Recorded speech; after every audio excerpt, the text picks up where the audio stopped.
A friend's request to cheat on his wife. She was at worst one of God's cruel jokes, and at best an unfinished work from which he had been torn away for something more important. Her weight was 125 pounds, with a shape of 38 to 23 to 36. Her long brown hair hung down to her waist, and just the sight of her walking away from you could make you die. Her breasts were magnificent. She had everything most women would die for, everything but her face. This body straight out of heaven had a face straight out of hell. The pain scars were so horrible it looked like someone had stepped on her face with golf shoe spikes. And if that wasn't enough, the car accident left her with a scar that started above her left eye, angled down through the bridge of her nose, crossed her right eye, and ended on her right cheek. Naturally, everyone had a question on their minds that they were all too polite to ask, but you could see it in their eyes. Why did I marry her? It's an easy question to answer, but given today's attitudes, it's hard to understand. I am from a generation that was brought up to take responsibility for their actions. I got drunk one night, got carried away by this gorgeous body, had sex with her, she got pregnant, and here I am. When she miscarried, she expected me to pack up and leave, end the marriage and move on with my life. But by then I had learned to see not the outer shell, but the beautiful person inside. I discovered that in Abby I had found the prize. Smart, warm, caring, witty, and loyal, and so I told her, "I'm sorry, but you're stuck with me." Until that day, she had obviously viewed our marriage as a marriage of convenience that I would get out of as soon as I could, and even if she thought that, she still did her best to be the best wife a man could have. She cooked better than average, was a good housekeeper, and our sex life, while not great, was adequate. She treated sex as part of her wifely duties, but there was no passion, no fire. That all changed the day I told her she would stay with me until death do us part. She turned into a wildfire, out of control and determined to burn me to the ground. For 6 months, she tried to love me to death. At night when I came home from work, when we went to bed, and when I got up in the morning. And then one night, after months of trying to stay on my toes with her, and being brutally defeated, I made what I thought was a joke. "If you keep this up, I'm going to have to get someone down here to help me," Abby asked in a calm voice. "Do you have someone in particular in mind?" I hadn't expected that answer, and for some strange reason my body twitched when she said it. "Oh, I see we pushed the button. Do you want someone else to do me?" She stopped what she was doing and looked up at me. "You do? You want me to have sex with someone else? I'll be damned. My loving hubby is a fantasizer." I rolled over onto my back and began to make love to my wife. Later, as we were cuddling, she asked me how long it had been since I had thought about her with another man. I replied that I had never thought. My response came as a complete surprise. "What about you? You asked me quite casually who I meant." She pulled me tighter to her. "Babe, don't take this the wrong way, but I've been thinking about what it would be like to be with another man since I first found myself with you. You have to remember that you are my only experience. All the girls I went to school with and most of the women I work with tried what I had before settling down and getting married. If we both hadn't gotten drunk that night, I might still be single today. Don't forget, guys didn't beat a path to my door. I heard all that girl talk and I got curious." "Which ones?" asked I. "All of them. The differences between the guys who were the best lovers and the ones who took their time." "What else?" inquired I. "Things like the differences between white guys, Hispanics, and Asians. What a threesome is like, you know. All the stuff active teenagers talk about." We were both silent for a while, and then I asked her what she was most interested in. She thought for a moment before answering. "Just what the other guy might be like." "Curious enough to find out?" I asked. Abby chuckled. "Be serious, lover, you handled the face, but no one else did." "What if the face wasn't a problem? If we found a way around it, would you still want to satisfy your curiosity?" Abby stared at me for a moment before replying in an almost inaudible voice. Yes. A few days later at work, I was sitting at my desk, staring at the wall, when my friend Bill approached me. What's wrong, bud? You look like someone stole your favorite toy. I smiled at him. I'm trying to figure out how to become a pimp.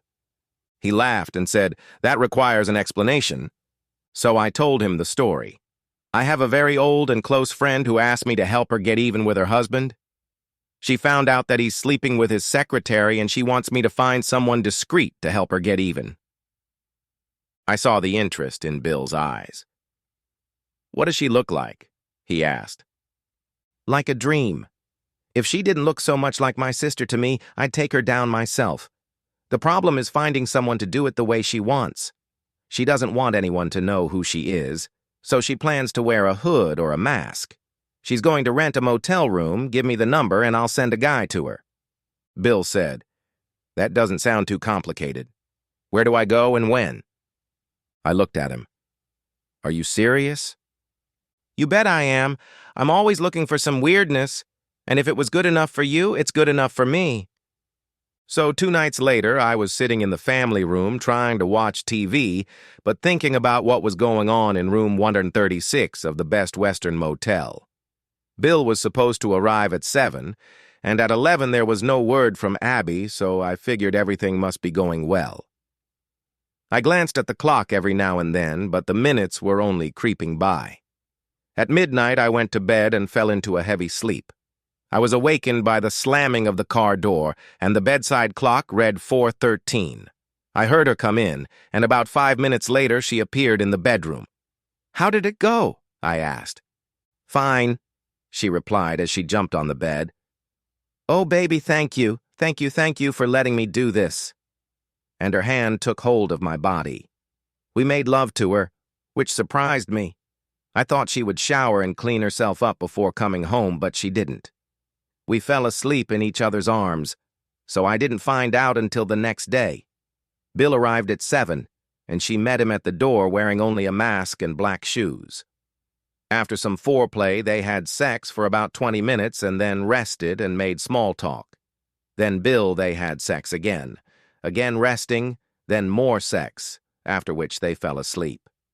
Waking up at 1 o'clock in the morning, they made love again, then showered together, after which they slept together again. They got dressed to leave, but Bill had sex again one last time. I was amazed. I didn't think Bill was capable of that. I asked her what they had talked about while on vacation, and was surprised to learn that they had talked about me. Bill told her how hard it was for me to set her up since we were so close and all, and offered to do it for her in the future, saving me the stress. He gave her his phone number and said she could call him any time. I wasn't too keen on the idea. I wanted to keep control of the situation, but Abby thought it was a good idea, which led to the question, are you going to do it again? Abby gave me a solemn look. If you let me. Over the next few months, Bill arranged for Abby to satisfy her curiosity in many ways. She had several lovers, Hispanic and Asian, and of course she had sex with Bill on a regular basis. I wondered if Abby's curiosity would ever be satisfied, or if I would spend the rest of my life 2 nights a week wondering what she was doing on those evenings. I received a partial answer Thursday night.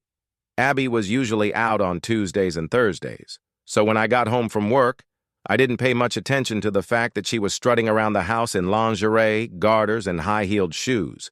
I told her she better cover up or I'd send her outside right after sex. At that moment, the doorbell rang and she surprised me by going to answer it without covering up. I got an even bigger surprise when Bill walked in the door and they hugged. Abby turned to me. Tonight we're going to be curious about what it's like to have sex with 2 men at the same time. Are you ready? I was at a loss for words when I saw her with Bill without the mask. Bill was the first to realize. When you told me about the mask, I was pretty sure you set Abby up. When she opened the door the first night, and I saw those breasts, I knew for sure.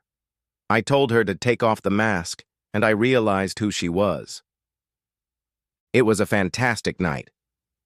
Abby had sex in every possible way that two men can have sex.